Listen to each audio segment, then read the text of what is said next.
Vamos lá. Estou aqui com o Marcos Falcão, formado em Matemática e Pedagogia. Algumas perguntas. Como o rock surgiu em sua vida? Bom, o rock surgiu na minha vida bem cedo, na verdade. Quando eu tinha 6 ou 7 anos de idade, que eu tinha um irmão que pertencia ao movimento de uma geração antes da minha, que é dos anos 70, né? Então ele reunia na sala assim uma equipe que minha mãe falava que eram os hippies, desocupados e vagabundos, uns 10 caras no mínimo, tudo ouvindo música na sala. E eu, como eu gostava muito do meu irmão, foi como um pai pra mim, ficava na sala ouvindo com eles. Então eu tinha um pouco de medo das músicas. Mas aí eu ficava amigo dos amigos dele, das amigas, ganhava brinquedo das amigas dele, então era legal ficar ali, né? E aí a gente comecei ouvindo isso aqui, que era meio que a bíblia deles na época, né? O primeiro disco do Black Sabbath, meu irmão tocava esse disco direto. E eu tinha medo dessa bruxa, eu tinha até pesadelo com ela. Então assim, comecei assim, né? Naquela época eu gostava muito de ficar ali ouvindo aquelas músicas que eu não entendia nada, mas estava legal. Comecei assim, naquele tempo, né? Vieram outras referências depois, mais tarde.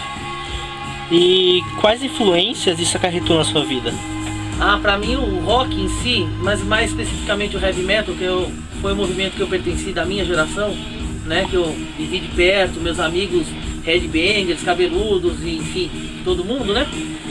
Foi mais o heavy metal, mas assim, de uma forma geral, o rock em si, pra mim, ele foi um apoio que eu tive na minha vida toda, porque a música, ela acaba sendo um apoio, uma fonte de imaginação, uma coisa que você acaba levando pra sempre na sua vida. Tanto que eu tenho 40 anos e ainda vivo esse mundo. Não é uma fase, como as pessoas dizem, é um modo de vida, entendeu? Então pra mim foi o grande apoio que eu tive na minha vida, foi a música. Certo. E já haviam alguns grupos de headbangers formados. Como foi a sua adaptação à inclusão em algum grupo desses? Não foi fácil. Não foi fácil, porque assim, quando você é jovem, você acha que você está curtindo uma banda e você vai encontrar todo mundo. Aí você compra a camiseta, sai pra rua, você é um bonzão. Só que aí você encontra um cara que conhece umas outras 4 ou 5 bandas que você nunca ouviu. E naquele tempo, você já ouviu isso? Não. Então você não é roqueiro, você não é headbanger, não sei o que. Aí começa aquela briga, os caras querem arrancar a sua camiseta. Isso no passado, graças a Deus hoje em dia isso não existe mais. Hoje em dia é uma cabeça mais aberta, a gente respeita os jovens que estão começando, né? Mas naquele tempo não, então não foi muito fácil. Eu tive que conhecer muita banda e me adequar ao que o pessoal ouvia também, para poder ter o que conversar com eles, né? E daí pra frente você vai desenvolvendo a sua personalidade, você vai se garantindo, né, no movimento, então aí acabam os problemas, né? Você acaba sendo aceito. Mesmo assim, tem um episódio interessante de contar, que eu conhecia várias bandas na época do Iron Maiden. Ele era o Slayer, o Metallica, o Venom, as bandas mais pesadas, o Destruction, que todo mundo ouvia na época. Quem curtia de verdade mesmo ouvia isso. Inclusive o próprio Sepultura, que na época era muito bom, né? E o Viper, que não era tão legal assim, mas a gente ouvia, né? Então, e tinha uma banda em especial chamada Sect, que eu não escutava. Eu não escutava Sect, porque eu achava que não era tão pesado quanto que eu gostaria de ouvir.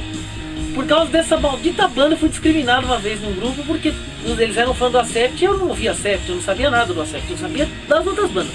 Do Accept eu não sabia, então daquele dia em diante eu falei, eu tenho que conhecer tudo, mesmo que eu não gosto. Eu me tornei fã do Accept depois, até que não foi ruim, é uma banda ótima, que estava muito longe da minha realidade, né? Certo.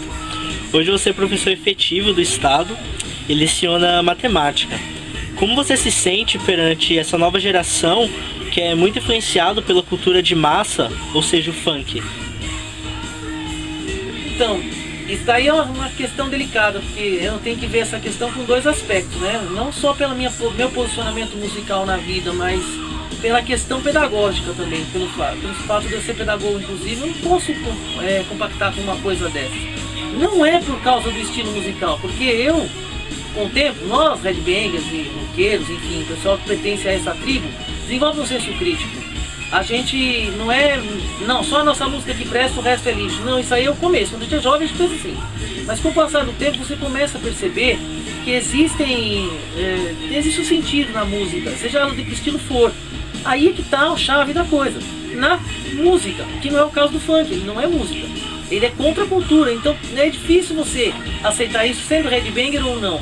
Meu posicionamento como pedagogo e professor, eu não posso ser a favor de uma coisa que destrói a cultura. Entendeu? Certo. Então é muito difícil conviver com isso, mas a gente tenta lidar com isso usando a tal da política, né, com os alunos, porque não dá pra ficar também batendo de frente, porque aí você é visto como preconceituoso, não é o caso. O caso é de funk não tem estrutura musical. Entendeu? A gente está aqui no seu escritório e a gente tem bastante coisa, bastante CD, vinil,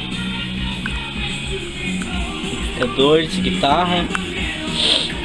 Tem algo que você queira mostrar pra gente? Tem. Eu comecei mesmo minha carreira no rock, né? Com esse disco aqui do Iron Maiden. Foi esse disco aqui, o primeiro disco de heavy metal que eu tive na vida. Inclusive esse aqui, apesar de ser uma versão remasterizada, né? Picture, eu tenho a versão original até hoje, que deve estar guardada em algum canto, difícil acesso no momento. Mas é igualzinho. Eu tenho esse primeiro disco que eu comprei em 87. Inclusive na época ele era discriminado como sendo um disco muito leve do Iron Maiden, né? Então ele estava sendo vendido na liquidação. Foi um lugar que eu comprei, até demoliram, não existe mais. Foi o Shopping Center Sul em Santo Amaro, não existe mais esse lugar, fizeram outro shopping no lugar. E foi esse disco aqui que me fez descobrir o Iron Maiden. Eu não acho ele nada leve, não. E hoje a gente realmente já sabe que ele não é leve. É só comparar com o que o Iron Maiden faz hoje em dia que dá pra ver que mudou bastante, né? Nada contra, mas eu prefiro os antigos, como a maioria dos fãs prefere os antigos. Antigamente a gente tinha muito lugar, porque o rock estava em alta no Brasil, né? Hoje a gente tem poucos lugares, a gente pode citar a Galeria do Rock, mas na sua época, na sua adolescência, onde você passava os tempos e se encontrava com seus amigos? Então, aí naquele tempo também não tinha muitos lugares não, e eu não tinha muita liberdade. Como eu já disse, né, eu sou filho de militar, era muito difícil sair e tudo mais, era uma briga. Mas a gente tinha alguns lugares que a gente frequentava, que era o Blackjack lá na Adolfo Pinheiro, que já até derrubaram esse lugar, não existe mais. Era um barzinho de rock que era o point de todo mundo da região e de outros lugares também, que era o mais próximo, né? Tinha também a Led Slay na Celso Garcia, teve até algum tempo atrás, não sei se a Led Slay fechou, nunca mais fui lá. Tinha fechado, que era o maior da América Latina. Era muito legal, um salão enorme, tipo uma danceteria, só que só tocava rock, de todas as épocas. E aí você tinha um fundão lá que tinha os caras operando as máquinas pra rolar o som. E era como se fosse uma quadra gigantesca, cheia de luzes, era muito legal lá. E tinha um lugar lá fora que era onde o pessoal ia beber, né? Vendia bebida pra eles no fundão lá. Tinha uma área aberta ao ar livre, tinha um bar redondo, grande pra caramba, onde o pessoal bebia ali e depois voltava pra dentro bêbado, né? Natural isso, né? E encerrando a nossa entrevista, você tem alguma mensagem? A mensagem é que você não seja preconceituoso, né?